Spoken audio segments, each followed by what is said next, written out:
Muy buenas tardes a todas y a todos y bienvenidos a la sala de ámbito cultural del Corte Inglés. En primer lugar, queremos agradecer al Corte Inglés y en especial a Teresa la acogida por esta charla, que está coordinada por el equipo de 48 Horas Badajoz Magazine. Vamos a hablar esta tarde con Dori López, porque bueno, seguramente estamos en enero, aunque ya estamos terminando el mes de enero, pero todos sabemos que a final de año, ese día 31 de diciembre, nos ponemos los propósitos de este año voy a adelgazar, este año voy a comer sano, este año me voy a cuidar. ¿Hasta dónde llegan esos propósitos, ¿no? ¿Hasta qué punto luego cuidamos realmente la alimentación? Yo estoy segura de que ha sido un mes, y no sé si, Dori, si tú estarás de acuerdo conmigo, en que las matriculaciones de los gimnasios han subido. Siempre ha sido así. No sé si tu consulta habrá tenido un gran aumento. También lo nota. Seguro, ¿no? Porque es verdad que a todos nos gusta comer, ¿no? Y además, quizás sea herencia el concepto ese que tenemos de que comer bien es comer abundante. O sea, ¿tú crees que eso puede ser una herencia cultural? A ver, es una herencia cultural, claro que sí, pero el comer es cultura, el comer es herencia, el comer es sociabilizar y el comer tiene que ser disfrute. En todas las épocas del año, por supuesto sí. Yo estoy muy de acuerdo con esto, con el comer es disfrute. Bueno, ella es Dori López, es nutricionista titulada y doctora en tecnología de los alimentos. Tiene más de 20 años de experiencia en su trabajo como nutricionista, es especializada en nutrición deportiva, salud digestiva, salud ginecológica y coaching nutricional. Creo que no me quedo nada... No lo sé, ¿eh? Un poquito de cada cosa. Si eso tú me corrige.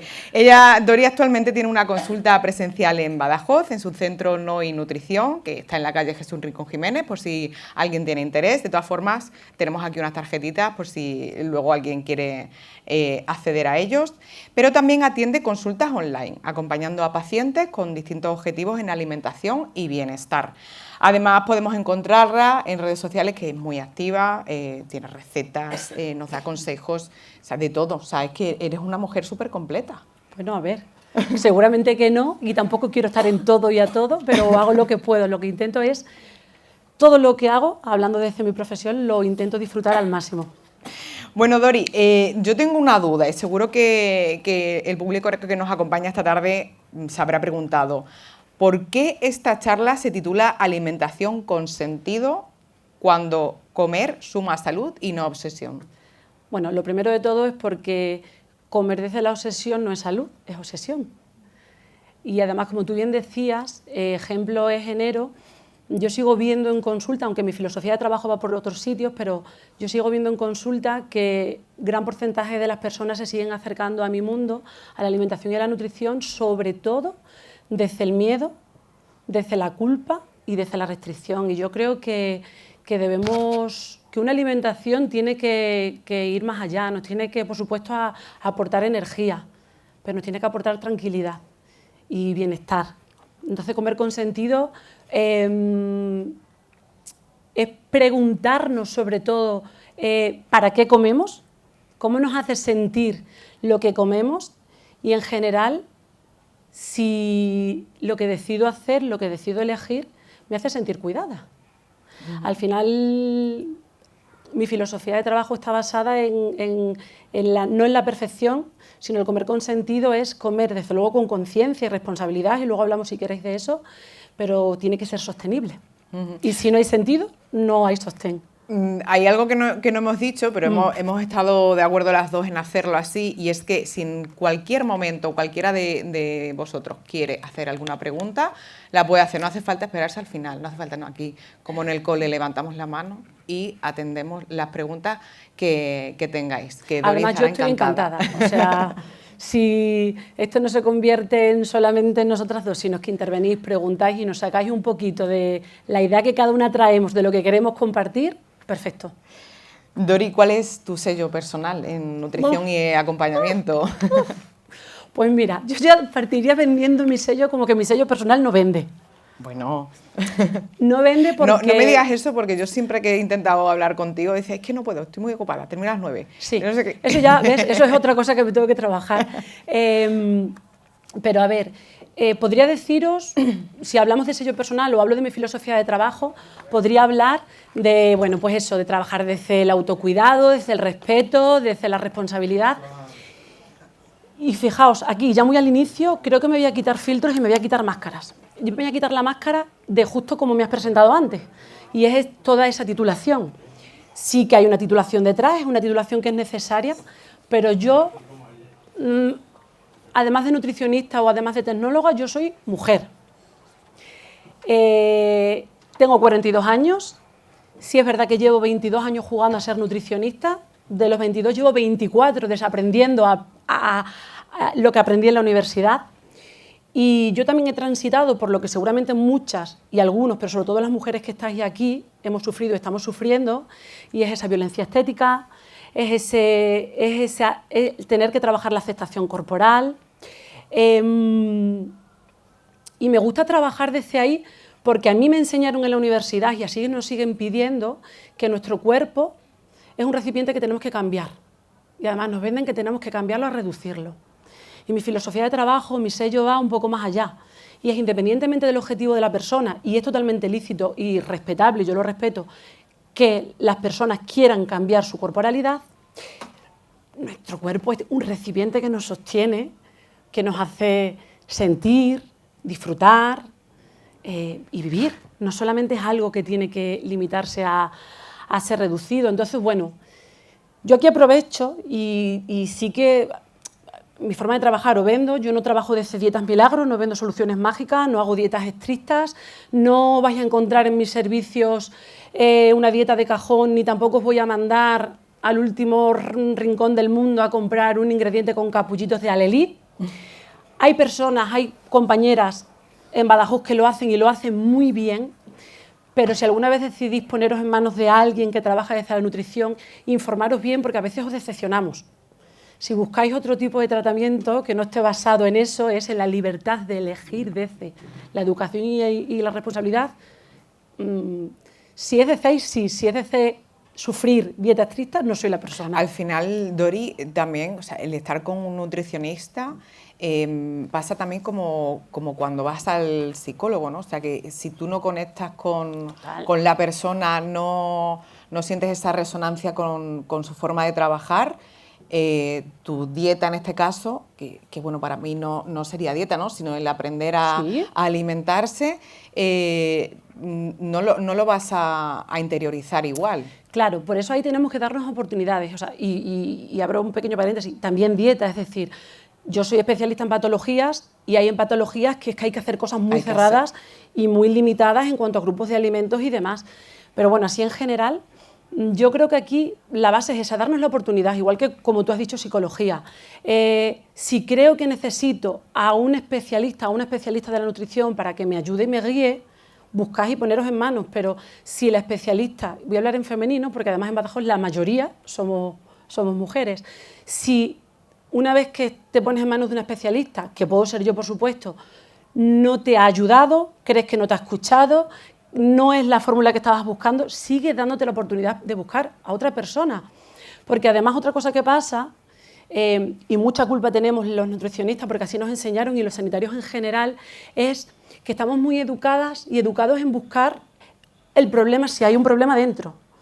Yo no lo he conseguido porque no tengo fuerza de voluntad, porque yo he fallado, porque no he llegado, y a lo mejor resulta que es que nosotros, aunque hayamos puesto mucho cariño en la pauta, el proceso, el planteamiento ya de base está mal, hemos hecho mal planteamiento, y bueno, hay veces que podemos reconducir y otras veces no, pero hay que seguir buscando y llamando a puertas hasta que te ayuden, porque luego también aparece mucha frustración, el querer conseguir un objetivo nutricional desde la salud o desde la enfermedad por nuestra cuenta y no lo consigo. Bueno, es que precisamente si muchas veces los profesionales, teniendo todas las herramientas, no conseguimos ayudar, cuando no tienes el conocimiento y la herramienta es mucho más difícil.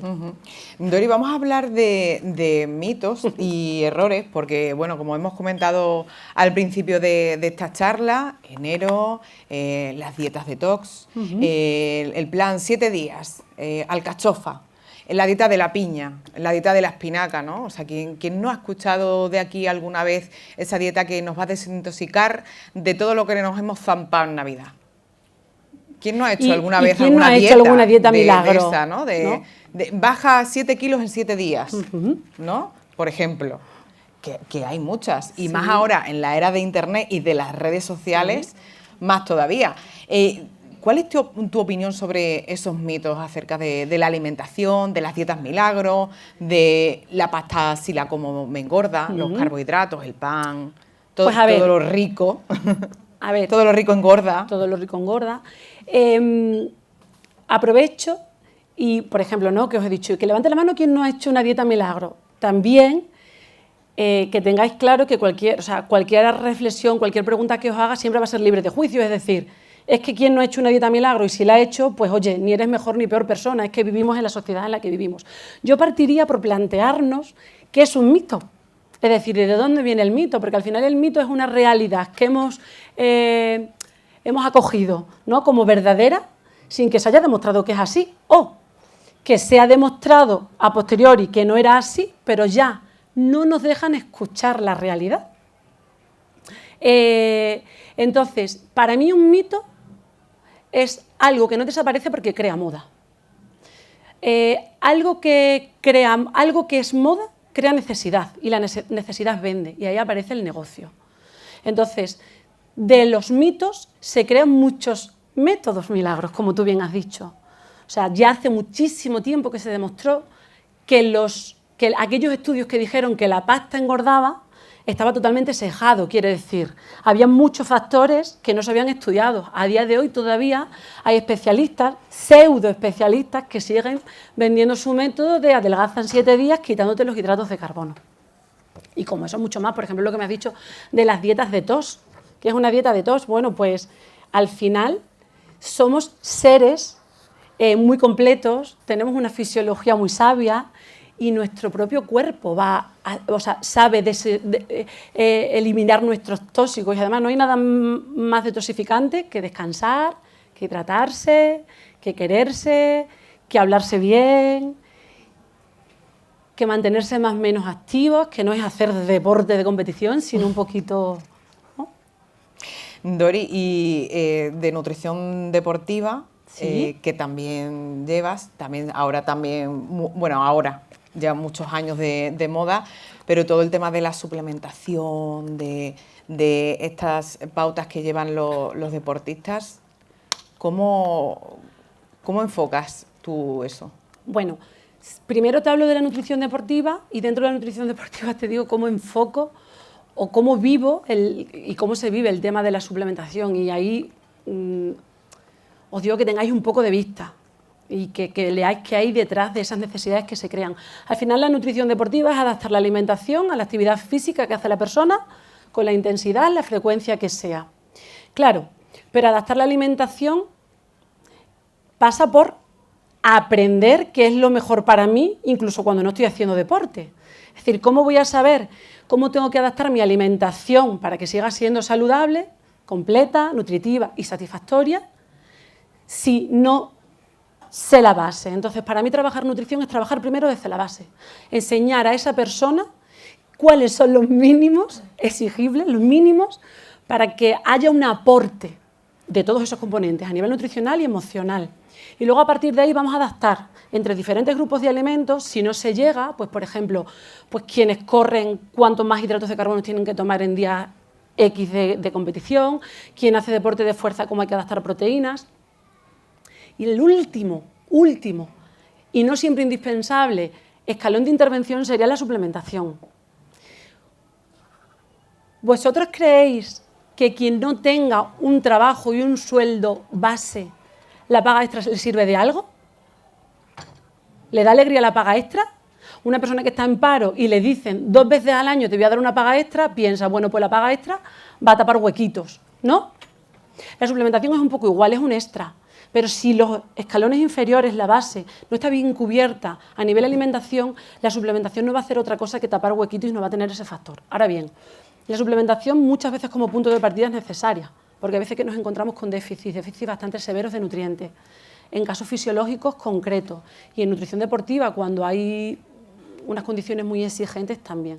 Pero tiene que ser siempre, siempre, siempre supervisada, perdona, y lo que os decía antes, y analizar por qué hay veces que incluso profesionales, que somos profesionales y que os enseñamos los títulos, antes de daros una pauta nutricional, os vendemos un producto. A lo mejor es que el negocio está en venderos también el producto que lo tengo en el stand de al lado, de mi mesa de trabajo. Esa suplementación de la que hablas, ¿hay diferencia por género? Hombre, hay diferencia por género, por edad, por historia de vida, porque, por ejemplo, una misma mujer puede necesitar una suplementación ahora y siendo la misma persona y siendo mujer, después de un embarazo puede que su suplementación cambie. Va a depender también del tipo del deporte que hacemos, fíjate, incluso del uso que hagamos del deporte, pero el deporte que hagamos, la intensidad y cualquier factor a nivel fisiológico y de vida va a influir, claro que sí. Y eso lo saben los sanitarios. Al final hay mucha automedicación en general y en suplementación también. Si tuvieras que elegir alguna suplementación que tú digas, ¿esta sí o sí? Sí. Pues mira, aquí me arriesgaría, de entrada os diría ninguna. Claro, porque hay que personalizar y hay que individualizar. Si yo te digo una, ya estoy echando por tierra esto que os digo, ¿no? El trabajar de manera individual. Pero sí os animaría, y no sé si aquí hay sanitarios, sanitarias, porque a mí me cuesta mucho llamar a esa puerta, que pidáis siempre que os hagáis analítica de sangre la vitamina D. Hay una pandemia, o sea, hay una enfermedad endémica que es déficit en vitamina D. Y la vitamina D es una hormona fundamental. Yo no hay una analítica de sangre que me llegue con el parámetro vitamina D. He pedido que esa persona no esté suplementada y a no ser que trabaje en el campo o en la obra todo el día al sol, la vitamina D esté dentro de rango, porque ni siquiera los rangos que aparecen a nivel laboratorial ahora mismo ya están actualizados. Y atención especial a las mujeres y atención especial a las mujeres en perimenopausia y menopausia. No voy a decir que todo el mundo tenga que suplementarse, sino que se la hagan ver. Y a partir de ahí, que el especialista de turno les suplemente en función de sus necesidades. Otra de las modas que se ve mucho ahora en redes sociales y casi que hablando con el compañero de trabajo, ¿no? A diario, el ayuno intermitente. Algo que antiguamente, bueno, y que ahora todavía se sigue asociando incluso a cuestiones espirituales o incluso religiosas, también se utiliza como dieta milagro en algunas ocasiones. Como dieta milagro, a ver, el ayuno intermitente se puede vender como método milagro, se podría vender. Yo a nivel espiritual o religioso no tengo ni idea porque sí sé el uso que se le da a nivel nutricional. ¿Se utiliza a nivel nutricional? Claro que sí. ¿Hay evidencia científica sobre los efectos del ayuno intermitente? Sí. ¿Yo utilizo en consulta el ayuno? Sí. ¿Como primera herramienta? Nunca. Ni el ayuno es imprescindible, ni el ayuno es mágico. Ni siquiera el ayuno es para todas las personas, porque luego tenemos que ver, o sea, a mí nunca se me ocurriría a una persona que viene a consulta diciendo que tiene un trastorno de la conducta alimentaria, proponerle un ayuno. O voy un poco más allá, ya no voy a hablar de una mala relación. A mí nunca se me ocurriría a una persona que viene a consulta y me dice que es que disfruta de sus 5 comidas al día, decirle, bueno, pues ahora lo que vas a hacer es ayunar. No. Además, lo importante... Te lo cargas. Bueno, sobre todo es porque si estamos hablando que hay que alimentarnos desde la parte consciente, que sea sostenible para mí. O sea, yo nunca haría un ayuno conmigo porque, pues porque es que no sé de qué comida, cuál elijo para quitarme, ¿no? Lo que no voy a hacer conmigo no voy a hacer con nadie. Pero es que además lo más interesante del ayuno, que ya os digo, sobre todo a nivel deportivo y a nivel digestivo, en muchas patologías, está demostrado que tiene efectos muy positivos. La historia es, otra vez lo que hemos dicho al principio, que como entre ayunos, es decir, da igual cuántas horas hago de ayuno, si entre ayuno y ayuno, es decir, el tiempo que estoy comiendo, no sé comer y como basura. ¿Sabéis todas y todos los que estamos aquí de lo que estamos hablando, del ayuno intermitente? Y al final también se habla mucho del ayuno 16-8, el ayuno de 24 horas. Yo iría otra vez a la parte de entrenamiento. Nunca a mí se me ocurriría ir a una clase de deporte por primera vez y agarrarme a la mancuerna más grande, ¿no? Pues si alguien, de manera dirigida y con un profesional de la salud, deciden en equipo hacer ayuno intermitente, vamos a empezar a entrenar ese ayuno de 12 horas, a ver cómo te encuentras, días alternos, y luego vamos a 14 horas, y luego vamos a 16, y a ver luego ya qué pasa. Hablando del ayuno, dice, no le puedo pautar a una persona que disfrute comiendo de sus 5 comidas, un ayuno. ¿Cómo se diferencia el hambre real del hambre emocional? Bueno, pues mira, Leonor, ahí ya la pregunta, con todo mi respeto, está mal planteada. O sea, fijaos, ¿cómo se diferencia el hambre real con el emocional? Yo creo que si enfrentamos a algo que le llamamos real con otra cosa, ya estamos, claro, estamos menospreciando lo que hay enfrente, el hambre emocional. Es decir, ¿cómo me puedo sentir yo? Que a veces siento hambre real y otras veces lo que siento no es real, es tan real como lo sentimos, ¿no? Yo creo que cuando... Es súper interesante la pregunta, pero yo no voy a hablar de hambre real, voy a hablar de hambre fisiológica, o de hambre celular, o de hambre física. Es decir, cuando nuestro cuerpo nos pide energía, ese hambre que la mayoría de las personas, o sea, la mayoría de las veces generalizo con respeto, porque yo sé que cada persona de aquí sois un ser único, es la que menos veces escuchamos, pues no le damos la oportunidad de que aparezca. Es el primer hambre que tenemos, cuando nacemos, el único hambre que tenemos es el fisiológico, ese que has dicho real, lloramos para que nos den teta, a partir de ahí empieza a generarse, fijaos, ya desde la teta o desde el bibi, porque estamos en el regazo de nuestro padre o de nuestra madre, empieza a haber ese hambre emocional, porque asociamos el acto de comer con la protección, con la calma, es muy potente, ¿eh? Pues este hambre fisiológico es también del primero que nos desprendemos y desconectamos. Padres, madres, hijos, hijas, plantearos, ¿cuántas veces en casa preguntabais cuando ponéis el plato, ¿cuánto hambre tienes? ¿Cuánto te sirvo? Incluso no habéis dicho, sigue comiendo, no te levantas de la mesa hasta que no sacas. Claro, pues al final no hemos estado educados y educadas en conectar con ese hambre físico. ¿Cómo? Porque tengo necesidad energética y paro de comer cuando se para. Me enrollo mucho. El hambre físico aparece de poco a poco. Estamos hablando de que es energía y nuestras pilas se van acabando, se van agotando. Igual que un transistor no tiene hoy pilas y mañana no, nuestro cuerpo igual. Entonces, ese hambre va increciendo poquito a poco. Tiene paciencia. Va creciendo y nos va dando señales. Nos suena el estómago, nos duele el estómago. Si no le hacemos caso, empezamos a sentir debilidad, me empieza a doler la cabeza, incluso puedo llegar a desmayarme porque se me acaban las pilas. El hambre emocional, ya os digo, que es igual de real y creo que también hay que honrarlo porque lo sentimos, es mucho más exigente. Es, ya, ¿no? Pero si acabo de comer, como me han entrado ganas de... Y además me han entrado ganas de... El hambre fisiológico no entiende de alimentos, porque la energía me la va a dar una alcachofa, una manzana, un donut o un trocito de pan. El hambre emocional, sobre todo, es hambre de algo. Tengo ganas de chocolate, tengo ganas de... Y tiene mucho que ver con lo que os he dicho al principio, porque tenemos mucha tendencia a cosas que son más palatables, más dulces, porque, y se ha demostrado, hay estudios que lo han demostrado, porque de una manera muy inconsciente nos lleva a ese sabor de la leche materna o de los bibis de fórmula que eran muy dulces y demás. Y no hay negociación. Si no atiendo al hambre, ¿qué pasa? Me pongo nerviosa, me pongo ansioso, me entra frustración, me entra enfado. ¿Y qué podemos hacer para no comer con esa ansiedad, ¿no? Fijaos, ¿Puede ser? Mira, el punto de partida yo creo que es esto. Primero, entenderla, identificar y a partir de ahí decidir, porque comer desde la emoción es humano. Entonces tenemos que darnos permiso o debemos interiorizar y perdonarnos en los momentos en los que solo el hambre emocional elija, porque también forma parte de nosotros. Pero la siguiente parte, como tú has dicho, para no generar más ansiedad, es que creo que la base está en no prohibir. Y aquí diréis, ¿pero cómo? ¿Veis? Es que mi método no vende. O sea, ¿cómo no vas a prohibir comer chocolate? ¿O cómo no vas a prohibir comer el dulce? ¿Qué nos suele pasar si directamente vamos a la prohibición? No me lo como, no quiero comérmelo.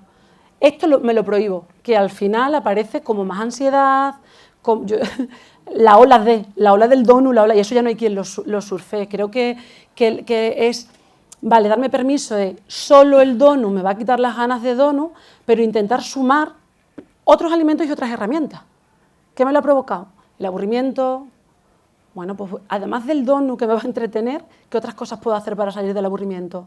El cansancio. Vale, voy a comer el donut, pero ¿qué puedo hacer mañana diferente? Respetar mi ciclo de sueño y dormir 1 hora más. Bueno, no, pero además es que como tiene que ser la actividad bucal la que me baje revoluciones, además del donut, ¿qué otras cosas puedo tener en casa al alcance? No para no comerme el donut, sino para tomar algo también.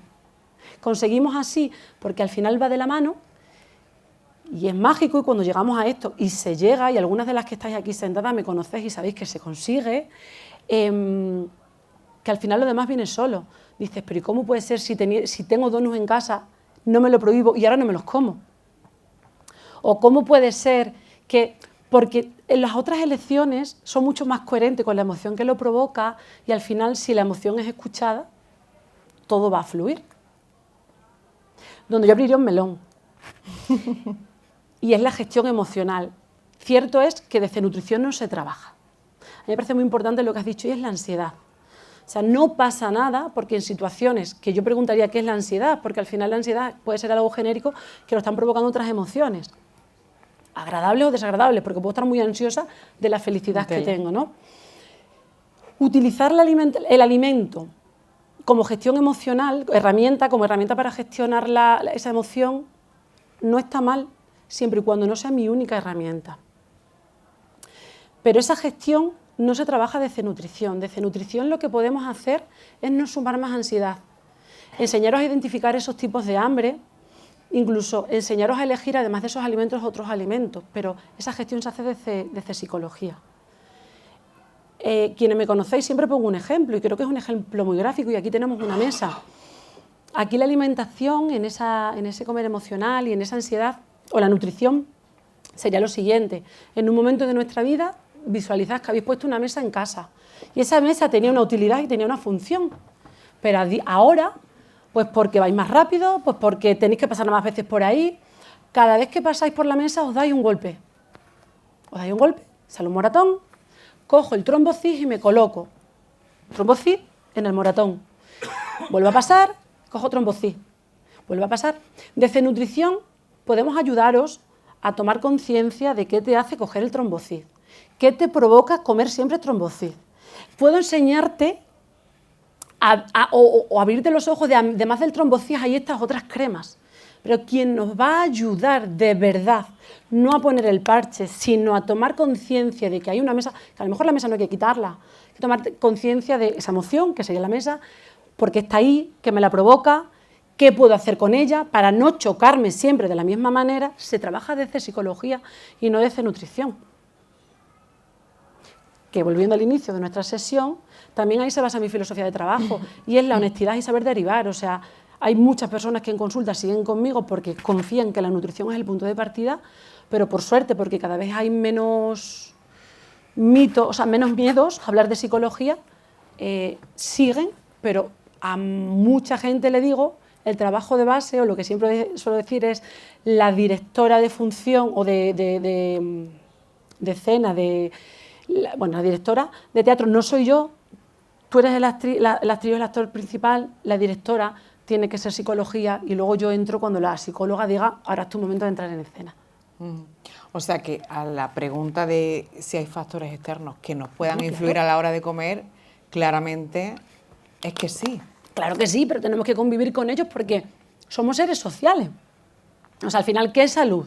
Hasta hace unos años, o lo que os decía, ¿no? Yo cuando estudié en la carrera, a mí me enseñaron que salud era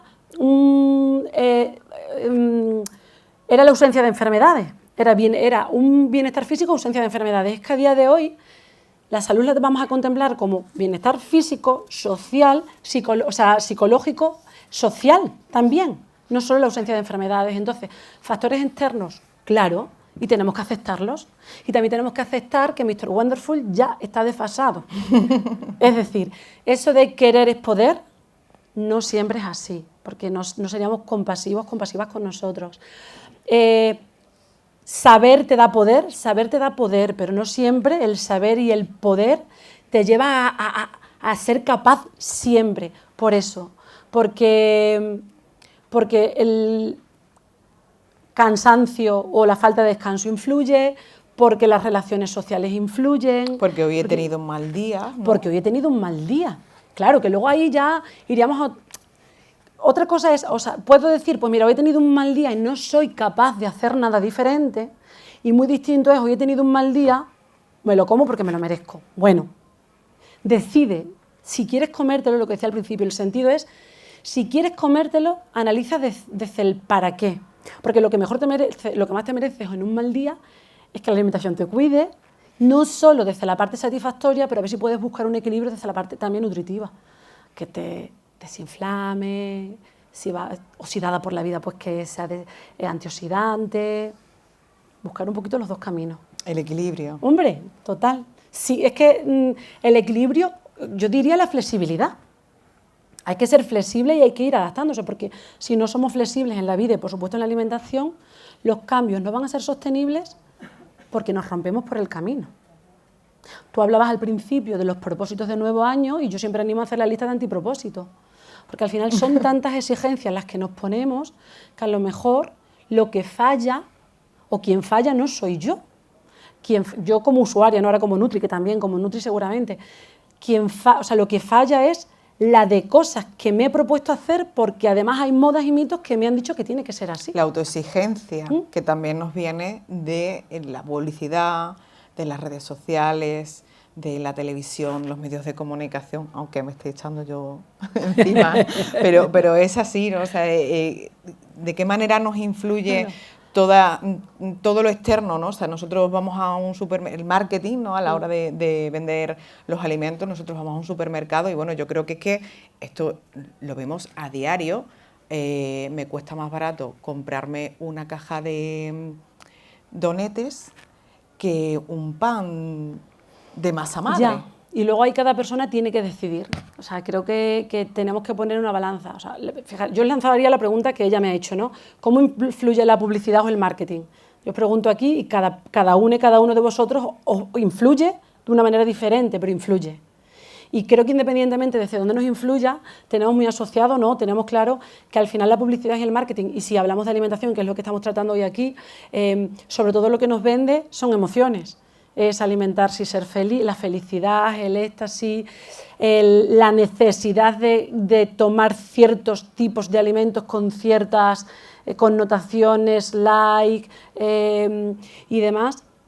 Y luego ya cuando vas a hacer la compra, bueno, esto está muy manido, ¿no? Pero bueno, por una balanza, yo no creo, fíjate, y me echo tierra encima, no creo que sea mucho más caro comer de manera saludable, en ese concepto amplio, que comer basura, si además se le suma que más pronto que tarde, por comer basura, vas a tener que pagar servicios de la amenda, porque además la mala noticia para vosotros y para mí es que todavía no estamos disponibles a la Seguridad Social, porque es que si no es por violencia estética y te van a decir que pierdas peso, va a ser porque el médico te va a decir que bajes el colesterol o que tienes resistencia a la insulina, tarde o temprano, si no es de una manera, vas a invertir de otra. ¿Y los influencers? Bueno, allá cada uno lo que haga con los influencers, las influencers. Porque cuántas recetas o consejos, ya no digo recetas, ¿no? Porque recetas somos libres de hacerlas cada uno las que queramos, pero con influencers que además tú sabes que dices, si no tienen idea de lo que está diciendo, pero ahí está, con 1 millón de seguidores, la gente le hace caso. ¿Eso de qué manera influye, aparte, o sea, imagino que mal, ¿no? Pero ¿cómo os influye también a vosotros, a vuestro sector, ¿no? Nosotros yo por lo menos pierdo mucho tiempo desmitificando cosas que se ven en redes sociales. O sea, creo que en la era en la que estamos es maravilloso el acceso que tenemos a la información, pero claro, eso nos ha llevado a tener una infosicación. Y cualquier persona llega a cualquier tipo de información. Creo que aquí tenemos que ser un poco críticos y críticas. Primero, yo no me meto en informática o en redes porque no entiendo mucho, ¿no? Pero eso de educar al algoritmo. A mí, mis redes sociales no me enseñan a influencers que venden dietas milagros. Entonces, si yo consumo algo, las redes sociales me va a dar de eso. Y luego, os digo lo mismo que os decía antes con los suplementos. Mirad qué hay detrás.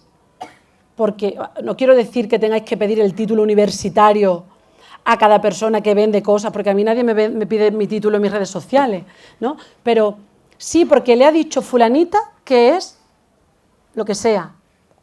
Mira un poquito más abajo. Y aunque esa fulanita o ese petranito sea el profesional, es decir, la titulación que tú buscas, analízate cómo te hace sentir lo que te está vendiendo. Porque creo que al final lo que aparece a través de los influencers es que no hay personalización, hay mucha violencia estética y nos lleva muchísimo o nos arrastra muchísimo a las comparaciones, fundamentalmente. Pero incluso, Dori, también, yo recuerdo quizá el año pasado o el anterior, que hasta ponen de moda, que es muy fuerte, enfermedades digestivas, como pudo ser el SIBO, se puso de moda, o sea, todo el mundo tenía SIBO hace 2 años. Bueno, a ver, yo creo, no sé, yo no sé qué influencer puso de moda el SIBO o no puso de moda el SIBO, el sobrecrecimiento bacteriano. ¿Lo habéis escuchado todas y todos? O en general, bueno, veo que a veces que dicen que no. Pues con respeto lo voy a explicar. Al final el SIBO es las siglas de sobrecrecimiento bacteriano y es una patología digestiva que algunas personas sufren a consecuencia de otra patología que normalmente no ha sido diagnosticada, y lo que suele pasar es que los bichitos que están en nuestro intestino crecen muchísimo, montan una feria y las personas que lo sufren tienen muchas distensiones abdominales, muchos gases, mucho dolor, y al final es una patología que tiene que ser diagnosticada de una manera concreta, que si el diagnóstico es positivo va a tener un tratamiento antibiótico concreto, que no lo ponemos por supuesto nutricionistas, sino que nos lo ponen los médicos, y que además lleva un apoyo, porque aquí podría yo decir fundamental, y lo primero es la alimentación, no, un apoyo nutricional, que es importante. Entonces, de ahí también se ha hecho moda. Muchas personas han hecho negocios solamente de ese sobrecrecimiento bacteriano y tenemos personas que no, tampoco muy lejos de aquí, porque además ya os digo que si la prueba no se hace, y os lo adelanto, por si alguna vez os vengo a tener esa situación, si no se hace una preparación correcta, una preparación previa de la prueba, van a dar falsos positivos, con lo cual si yo me llevo algo porque vengáis a consulta y vengáis a consulta y vengáis a consulta, es negocio, pero también es cierto que es una patología que ahora está mucho más estudiada que hace unos años. Entonces, hay sanitarios, sanitarias que todavía, y yo lo respeto, cada uno decide actualizarse en el momento en el que quiere y necesite, que creen que eso no existe. Yo creo que antes no se conocía. O sea, el sobrecrecimiento bacteriano además suele cursar o con diarrea o con estreñimiento, y a veces va de estreñimiento a diarrea. ¿Cuántas personas? Yo me encuentro en consulta mucha gente que viene diciendo, no es que yo de toda la vida se me ha puesto la barriga así y además es que soy estreñida, es que nos han educado en normalizar. En normalizar. Entonces, por suerte, se conoce. La mala suerte, como cualquier otro, como un mito más, es que se convierte en moda. Pero ya os digo que la patología está y que hay personas que la sufren y la sufren mucho también.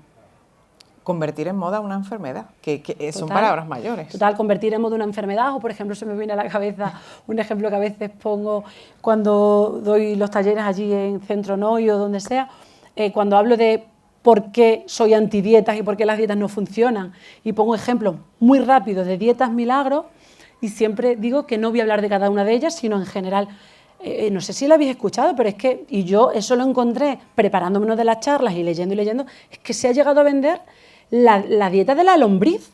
O sea, se comían, no sé qué tipo, Claro, es brutal. Y salían, y podéis buscarlo porque hay, claro, y nos llega en revistas, con la foto de la famosa de turno, con ese cuerpo que nos hace generar, o sea, sentir culpa, no somos suficientes, yo no soy capaz, diciendo, no voy a decir Jennifer López, pero por ahí va, la dieta de la lombriz. Sí, es brutal. Os recordamos que si tenéis alguna pregunta para Dori, la podéis hacer en cualquier momento. O alguna aportación. Reflexión, exactamente. Vale. Dori, ¿por qué sumar hábitos en vez de restar? Bueno, por lo que os he dicho antes, o sea, a mí me enseñaron a quitar. Es decir, yo ya os digo, por allí por el Plioceno, cuando terminé mi carrera, yo salí de la carrera aprendiendo o sea, lo que sabía era contar calorías, que por suerte eso ya no está de moda. Cada vez por lo menos en mi consulta de moda eso no está. Quitar el pan, quitar los huevos, quitar, y al final, primero, no está basado a día de hoy ni fundamentado en nada, pero es que además lo que os he dicho antes, el sumar, pues por ejemplo, ¿no? Si ya nos ponemos un poquito más puristas desde la nutrición, si viene una persona que dice es que yo lo que quiero, mira, vamos a hablar de la pérdida de peso, lo que quiero es perder peso y sé que mi problema son los dulces. Si ya viene con esa ansiedad o con ese dolor de tengo un problema en mi relación con los dulces, que son dos problemas, es comer dulces, si hablamos de salud solo, y cómo me relaciono a la hora y cómo me trato a la hora de comer dulce. Y yo le pregunto a esa persona, ¿y cuántas veces comes verdura a la semana? Ya no digo al día, a la semana. ¿Y comes alguna vez fruta y legumbres? ¿Y cómo las cocinas en casa? ¿Y utilizas frutos secos? Y ahí van saliendo también mitos, uy, no, frutos secos no, con lo que engorda, uy, la pasta, ¿no? Claro, ¿qué provoca esa persona si yo le digo, vale, pues vamos a quitar los dulces? Yo creo que es mucho más chulo y es mucho más agradable decir, ¿y te gusta la verdura? Pues cómprala e inclúyela algún día a la semana. ¿Te gusta la fruta? Entonces, eso va a llevar a lo otro. Si además somos capaces de estar conectadas y conectados con nosotros, porque antes de un cambio físico, mucho antes, vamos a notar un cambio físico a nivel estético, quiero decir. Vamos a notar cambios. Vamos a notarnos con más energía, con mejor digestión, con menos pesadez, con menos pesadillas. Cuando hago deporte me siento con más fuerza, recupero entre sesiones. Entonces, el descanso. Entonces, eso me va a llevar a comerme el dulce, pero darme cuenta de que las otras cosas también me aportan. Y al final, creo que la clave está en la libertad de elección, el sumar para que esa persona que tiene en mente solo un objetivo y es quitarme el dulce, decida. Y para decidir tiene que tener herramientas. Y aquí os pongo un ejemplo y reflexionarlo, y nada tiene que ver con alimentación, y quienes me conocéis desde consulta sabéis que lo utilizo mucho. Es elegir, cuando hablamos de libertad de elección, nos da miedo, ¿no? No, es como, pero ¿cómo voy a elegir yo? Entonces elegiría siempre eso que nos han vendido como malo, que luego el bueno y el malo, a ver qué es bueno o malo de manera solamente mirando ese punto, porque creo que la alimentación, como en la vida, es un conjunto de decisiones. Es que si me das la libertad de elegir, yo elijo siempre lo malo. Yo os preguntaría aquí, quienes trabajáis o habéis trabajado, por mucho que os guste el trabajo, por mucho que os guste vuestro trabajo, a mí mi trabajo me encanta. ¿Elegiríais todos los días levantaros para ir a trabajar? Bien, yo tampoco, y os quiero con locura, quien os veo en consulta y os disfruto, pero también elegiría no irme. En la vida no siempre elegimos lo que más me gusta en ese momento. A veces elegimos lo que no me apetece tanto, ¿por qué? Porque me acerca un bien mayor. Elijo ir a trabajar porque gano dinero. Ganar dinero me acerca a comprarme ropa, a viajar, a salir a cenar contigo. Entonces, sumar herramientas y sumar alimentos da a la persona mucho más poder. Comer con sentido. Comer con sentido, por eso estamos aquí hoy. Fuera de la consulta, Dori, ¿qué valor tiene la educación nutricional? Pues mira... Y me vas a permitir que te haga otra pregunta que yo creo que pueden ir. ¿Hay educación nutricional en las escuelas? Depende. Voy. A la primera pregunta, ¿qué valor tiene la educación nutricional fuera de consulta? Pues justo lo que os acabo de decir, creo que nos da poder. O sea, nos da poder de elegir y sobre todo nos da independencia. Por eso mi método tampoco vende, porque yo lo que intento es ayudarte y ponerte en el camino, y cuando estés en el camino pasa la meta si quieres, sola o solo, y no tengo que ir contigo de la mano hasta el final.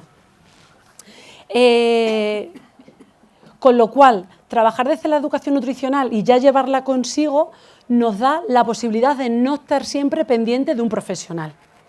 ¿Hay educación nutricional en los colegios? A ver, integrado en el, no sé cómo se dice, en el plan educativo, como, no lo sé, creo que es ínfimo y que la mayoría de las veces parte de propuestas individuales, de profesionales que están preocupados e implicados con eso, con lo cual, no sé cómo funciona, esto es una burrada, pero un poco en general, por como yo sé que a veces han contactado conmigo, se ha conseguido una subvención por aquí, hemos conseguido esta otra cosa por aquí, pero es que yo, o el mismo profesor o profesora o maestro o maestra dentro del aula que conciencie, que ayude y que dé ejemplo. Yo fui una vez a una charla a un cole aquí, donde los talleres se hacían con los peques, había que enseñarle otras alternativas de comida y ese día ese mismo profe que estaba en el aula se despedía de ellos y solo había ganchitos,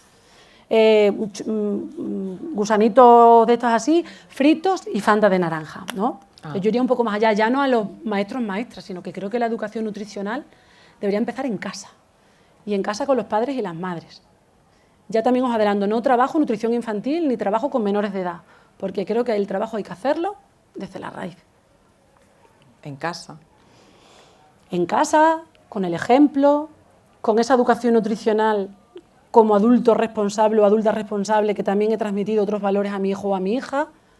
Tiene que ser muy difícil, yo no soy madre, entonces yo quiero empatizar muchísimo con que quiero creer que tiene que ser muy difícil, pero tampoco creo que tenga que ser fácil el haber enseñado a tu hijo o a tu hija a no hacerse caca en los pañales. Y yo no veo a adultos, adultas sanas haciéndose caca, o sea, llevando pañal con 20 años. Yo creo que al final la constancia, el insistir, el convencer, el charlar, si vamos a este ejemplo, ¿no? El enseñar con el ejemplo. Pues yo que sé, que te voy a sentarte en el váter, pues también, pues esto también es un poquito así. Yo en consulta me encontraba con padres o madres que con todo el amor del mundo, y yo de verdad los respeto y libre de juicio, traían a sus hijos, a sus hijas a consulta, donde no había implicación por esa otra parte. Y le traen, la mayoría de las veces, porque hay una corporalidad en la que ellos no sienten, o sea, que ellos no se sienten tranquilos o sienten que sus hijos no están seguros en esa corporalidad por esa cultura de dieta y esa violencia estética que hay, con lo cual necesitan que el cuerpo del niño o de la niña cambie. Aquí esto es muy potente. Yo no participo en ese juego, primero, porque se fomenta mucho el trastorno de la conducta alimentaria y sobre todo si el perfil de padre o de madre es eso. Pues al niño se le tiene que hacer de comer lo que tú dices, pues no, tiene que ser mucho más integrador. Porque es la única manera que se puede conseguir algo. Desde el ejemplo, desde el acompañamiento, desde la amabilidad y desde la educación nutricional ahí también. Pero claro, si el padre y la madre no tienen esa base, y entiendo que sea difícil tener esa base por lo mismo que os he dicho antes, porque hoy creo que somos... Yo me siento afortunada porque hay pleno, hay lleno. Pero además creo que iniciativas en las que a vosotros os llegue de manera gratuita, independientemente de qué cobre o no cobre el profesional que se sienta, es una ventaja porque no todo el mundo puede pagarse un servicio de nutricionista para que me enseñen a comer o para que me enseñen cómo debo enseñar a mi hijo o a mi hija a comer. Por eso digo que lo hablo desde el respeto y desde el juicio, pero también hay decisiones a nivel profesional que he ido tomando porque me hacían sentirme mal. Porque además, muy interesante lo que acabas de comentar, Dori. Es verdad, hay gente que no puede permitirse ir a un nutricionista y hay gente que no puede permitirse ir a un nutricionista y lo necesita, ya sea por una patología que tenga, por tal, pero cierto es, y no sé si a alguno de los presentes le habrá pasado, que vamos al médico de cabecera y saca un papel del cajón y te dice, come esto, o esta es tu dieta, ¿no? Sí.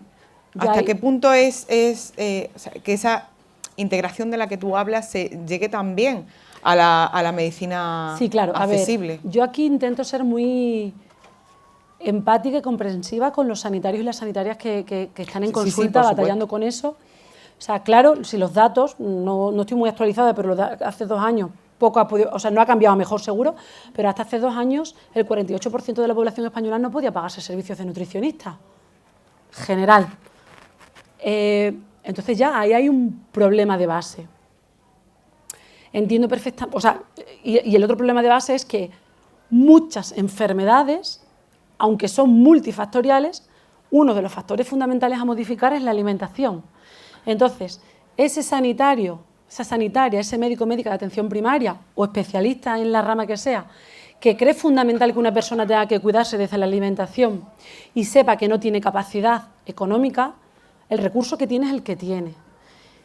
Claro, y no se le puede exigir ni que saque la dieta de cajón, ni que su trabajo lo esté haciendo mal, no saben. O sea, yo creo que un médico o médica según la especialidad, o sea, su profesión es la que es y su especialidad es la que es. Y los nutricionistas somos los que nos dedicamos a la alimentación, a la nutrición. Entonces, no saben ni tienen por qué saber. Entonces, aquí lo que tienen que buscar un poquito es el equilibrio, ¿no? El saber derivar cuando creen o intuyen que puede haber y cuando no, bueno, pues hacer lo que se pueda con lo de cajón, pero siempre un poquito también.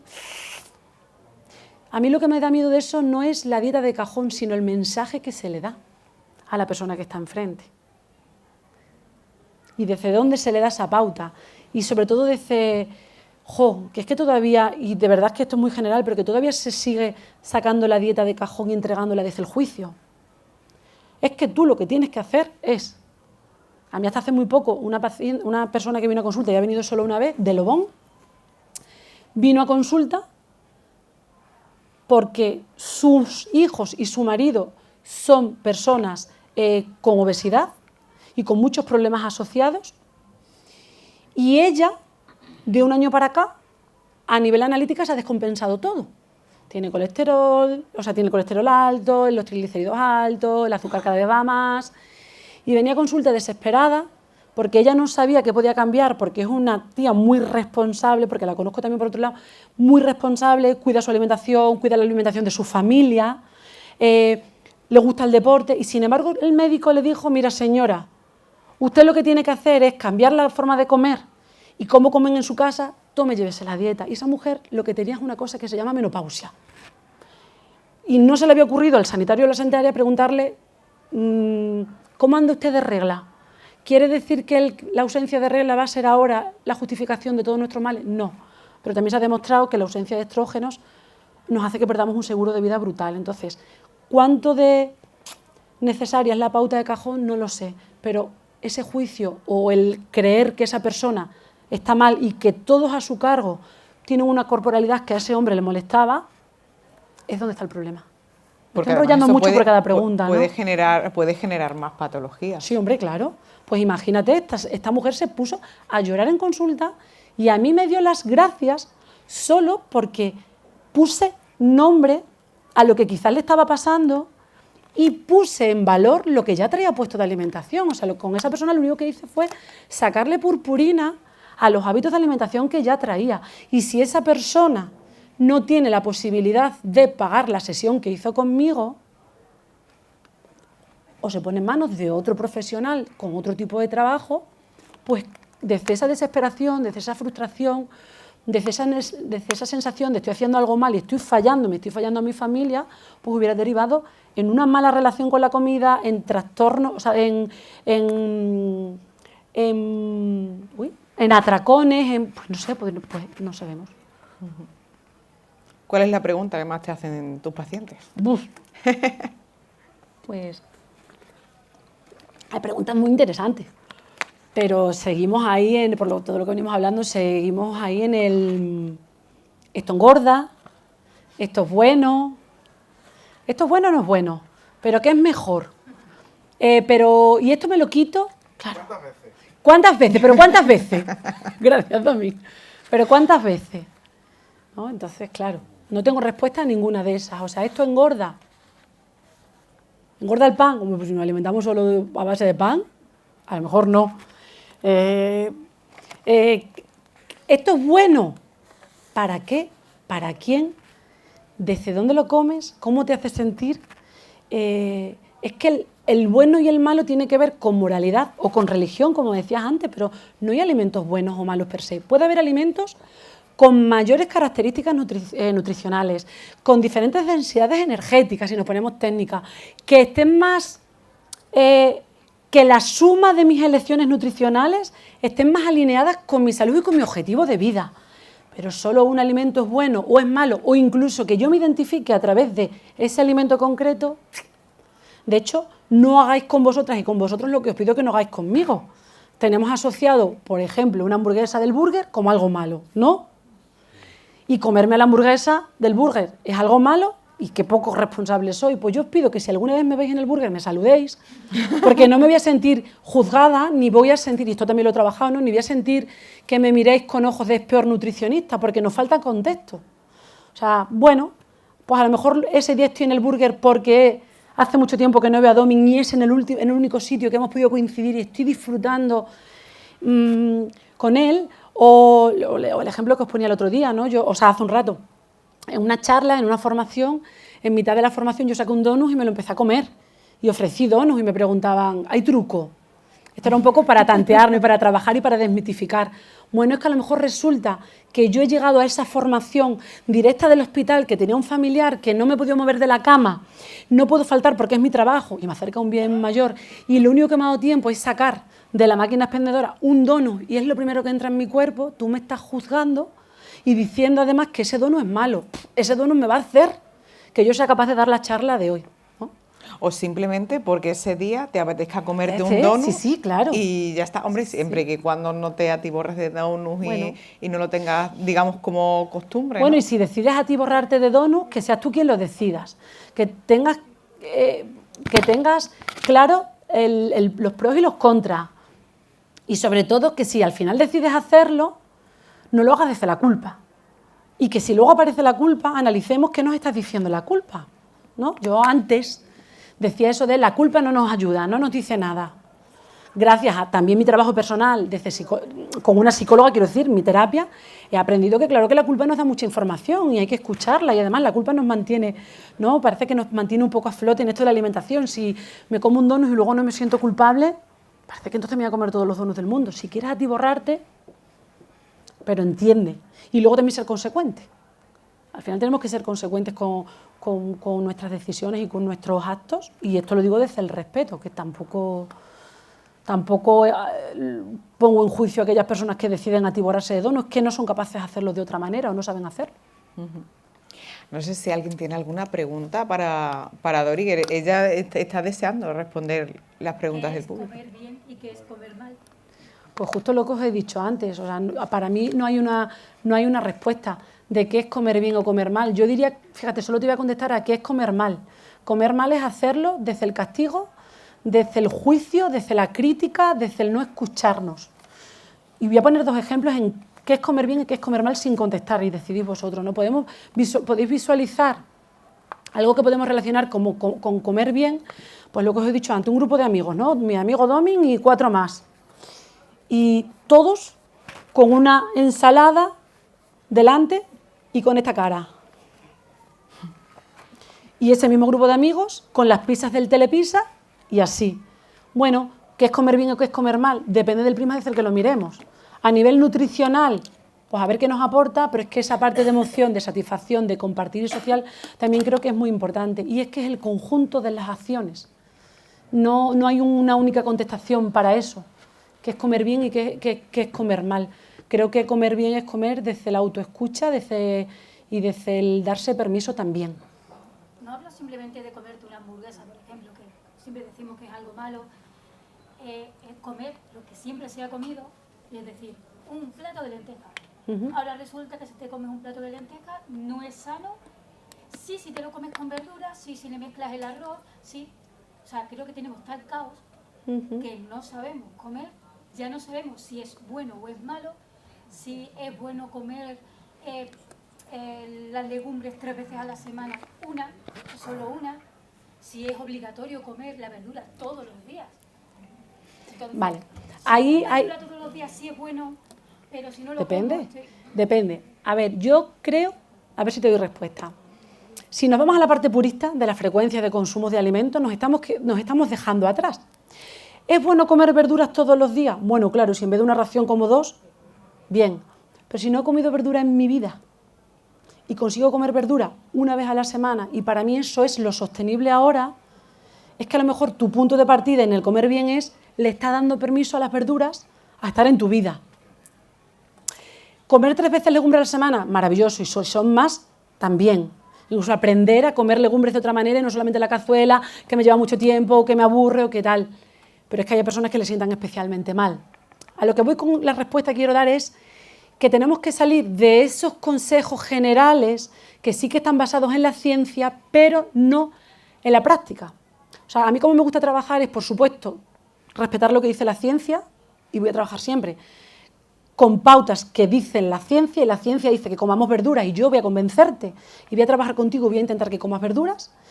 Lo tenemos que llevar a la práctica, y luego hay que personalizar, y hay que simplificar, hay que dar sencillez a la práctica, porque yo ahora os digo, mira, mi consejo, cuando vayáis de aquí, y os lo doy gratis, 2 raciones de verdura al día, 3 de frutas, las verduras sí pueden ser crudas y cocinadas, las frutas enteras de temporada de proximidad.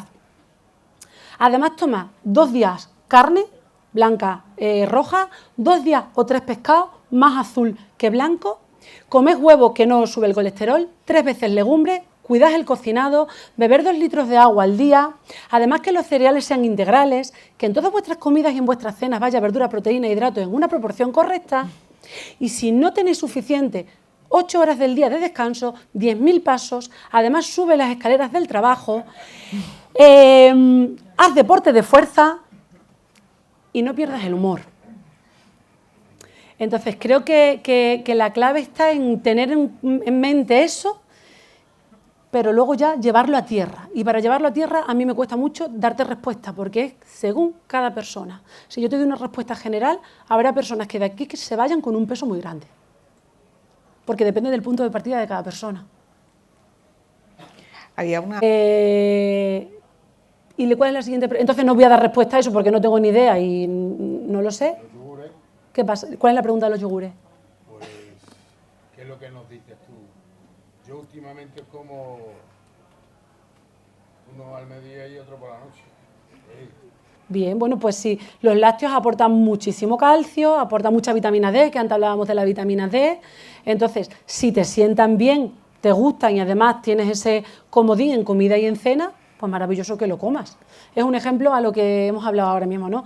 Pues a lo mejor esa misma pregunta a otra persona me dice, tengo mucha acidez o tengo intolerancia a la lactosa, pues habría que mirar otras cosas, pero bueno, no voy a ser capaz de contestaros a ninguna pregunta si eso es bueno o malo, porque depende del contexto. Sí, pero cada persona necesita un número de calorías, ¿no? Estás diciendo que Sí, no, cada persona necesita... nunca mides calorías. No, porque cada persona... Estamos hablando de lo del cajón que hablas, ¿no? Que te da un médico. Sí. Según tu posibilidad de lo que tú quemas, o te da 1.200 calorías, o te da 1.500, tal. ¿Y cuánto quema una persona? Cada persona es un mundo. Y cada día, la misma persona, cada día quema unas calorías. Voy a intentar explicar eso. Está claro que las personas gastan X calorías y va a influir en cuánto se mueve, en si es hombre, si es mujer, la edad, a qué se dedica, cuánto descansa. Y siempre se ha dicho que, virgencita que me quede como estoy, pues para eso necesitamos comer lo mismo que gastamos. Para eso, si eso fuera así, solo así, y no influyeran otras cosas, no calorías, porque los alimentos no son solo calorías, y ahora voy ahí a ver si no me lío. Si eso fuera así, si yo pongo aquí un filete de pollo, 100 calorías, 100 calorías. Imagínese que le dicen, no va a ser, que tiene que comer 100 calorías al día. Le digo, elija, mira, este filete de pollo le aporta 100 calorías. Y aquí, estos 4 caramelos le aportan 100 calorías. ¿A nivel salud nos va a dar el mismo beneficio? No. Claro. Entonces, las calorías, a día de hoy lo que se ha demostrado es que es una energía que nos da el alimento. Pero según el nutriente del alimento, es decir, las piecitas, el alimento es un puzzle y tiene piecitas, pues según la piecita y el número de piecitas que tenga ese alimento que me da la energía, a nivel fisiológico va a tener un efecto u otro. Entonces, eso por ahí. Por eso ya no se ha demostrado que no es tan importante el total de calorías que tomamos ni el total de calorías que gastemos, sino la calidad de los alimentos que incluyen, que contienen esas calorías. Y luego vamos a la otra cosa. yo puedo hacerte una medición exacta de cuántas calorías necesitas hoy, pero mañana corre. Pero pasado está mal y se queda en la cama. Y al otro corre el doble. Y al otro no ha corrido, pero está todo el día subiendo y bajando escaleras. Las calorías que consume una persona cada día varía. Un día y necesitar más calorías o menos implica tener más hambre o menos. Si a mí mi médico me ha dicho que tome 100, bueno, que tome 1500 y hoy por mi gasto energético necesito 2000, yo voy a sentir hambre y voy a querer comer más.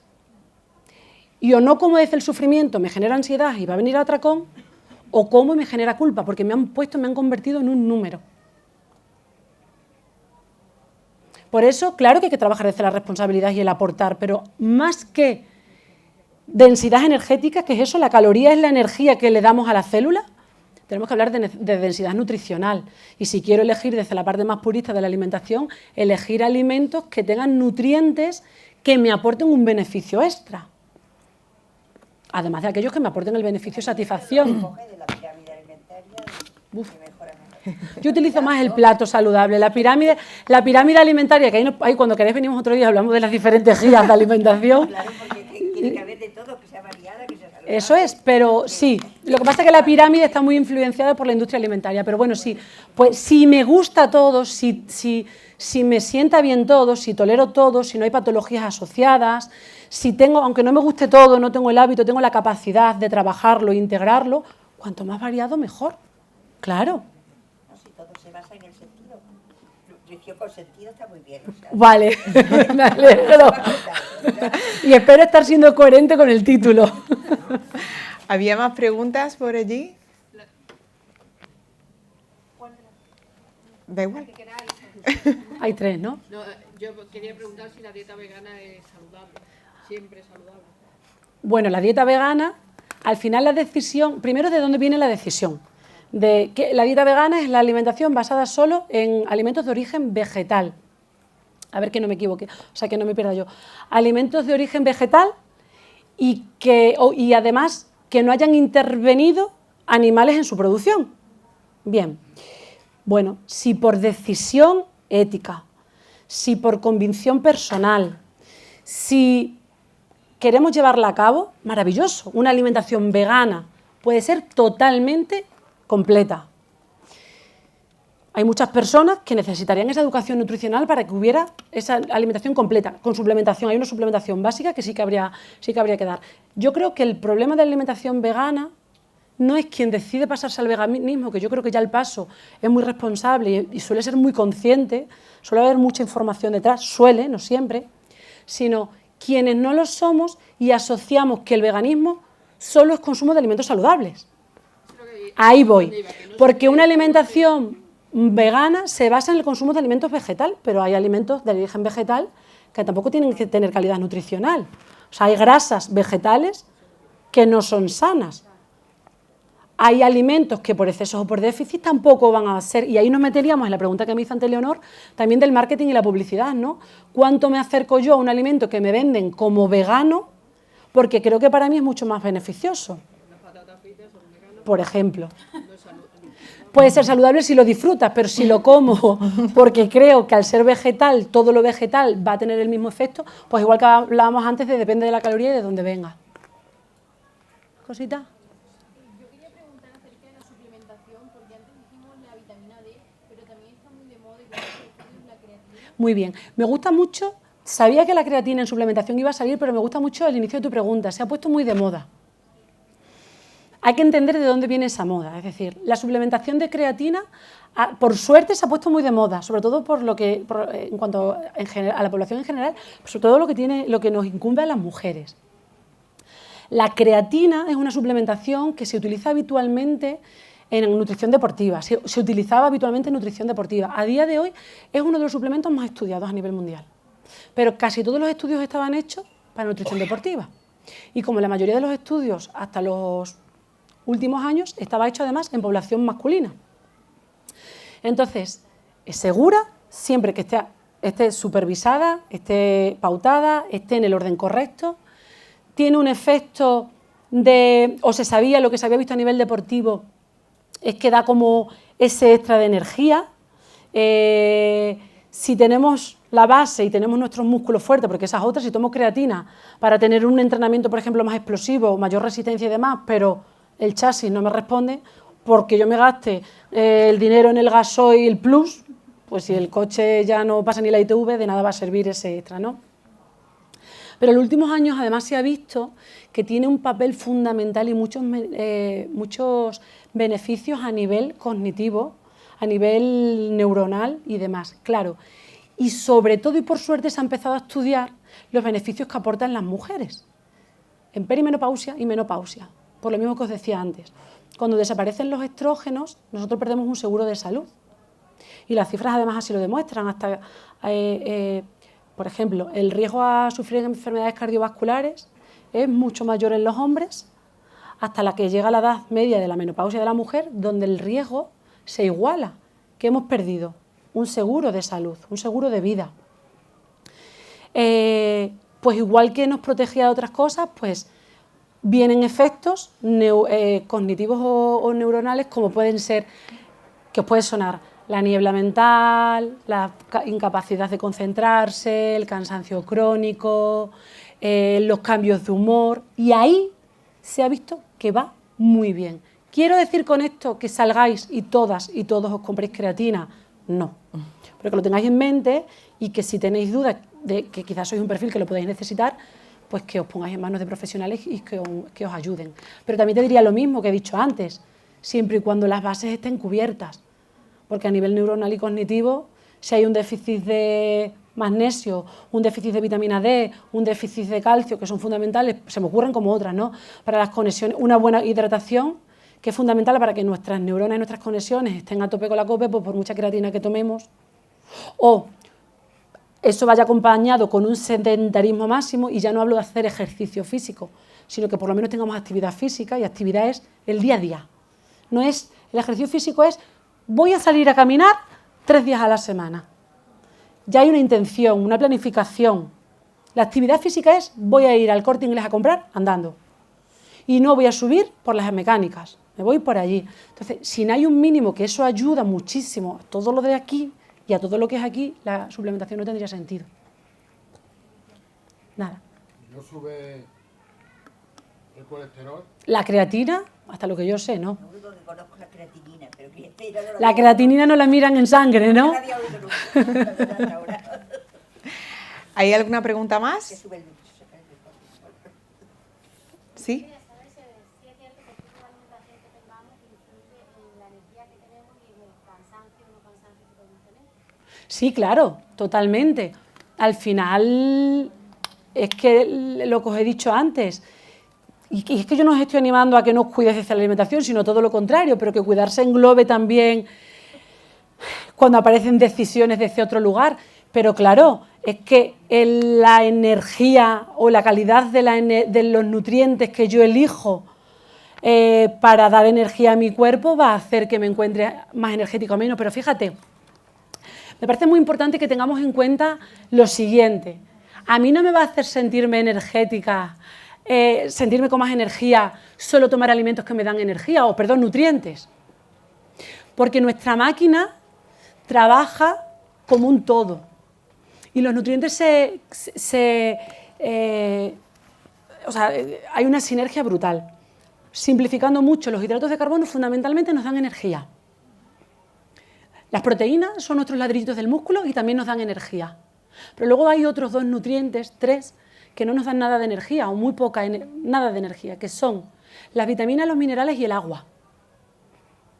En consulta yo normalmente me encuentro con personas, y sobre todo aquellas que hacen práctica deportiva, que vienen con mucha idea de Dori me va a poner muchos hidratos de golpe y mucha suplementación, y me voy a casa comiendo más verdura y más fruta, el miedo es, ostras, es que no voy a llegar. Y sin embargo, solo en una semana, no te digo más, se encuentran con mucha más energía. ¿Por qué? Porque las vitaminas y los minerales y el agua no son un sustrato energético, pero son el tornillo y la tuerca que hacen que todo el engranaje funcione mejor y hacen que la función del nutriente y del otro sea mucho más eficiente que en ausencia de ellas. Por eso a mí me parece un fallo, ¿no?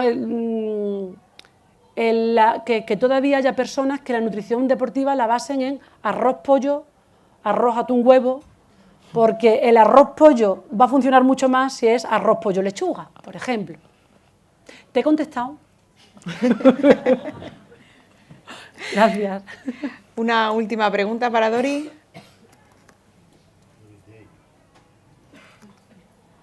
Dori, pues muchísimas gracias. A vosotros. Un aplauso. Ha sido un placer. Muchísimas gracias, creo que has aclarado muchas dudas, has resuelto muchos mitos acerca de la alimentación y bueno, y si la gente quiere más, dinos dónde te podemos encontrar. Pues eso, tenéis aquí tarjetas de todas formas si queréis, pero estoy en la calle Jesús Rincón Jiménez, mi centro se llama Centro NOI Nutrición Amable y Salud, y eso es porque cuando lleguéis os voy a recibir con un hola, pero sobre todo es para que trabajemos la nutrición desde la amabilidad hacia nosotras mismas. Y nada, en redes sociales me podéis encontrar como Dori López Nutricionista, fácil, y además tengo una web donde tengo un blog bastante nutrido, nunca mejor dicho, subo recetas, subo reflexiones, subo consejos, subo recetas pero no soy cocinera, es decir, no quiero decepcionaros, son recetas muy de andar por casa, pero si os ayuda muchas veces no es falta, que la alimentación sea aburrida, no es falta de imaginación, a veces de recursos, con lo cual también os animo a que paséis y visitéis y si os ayuda algo, pues genial. Que muchísimas gracias, ha sido un placer.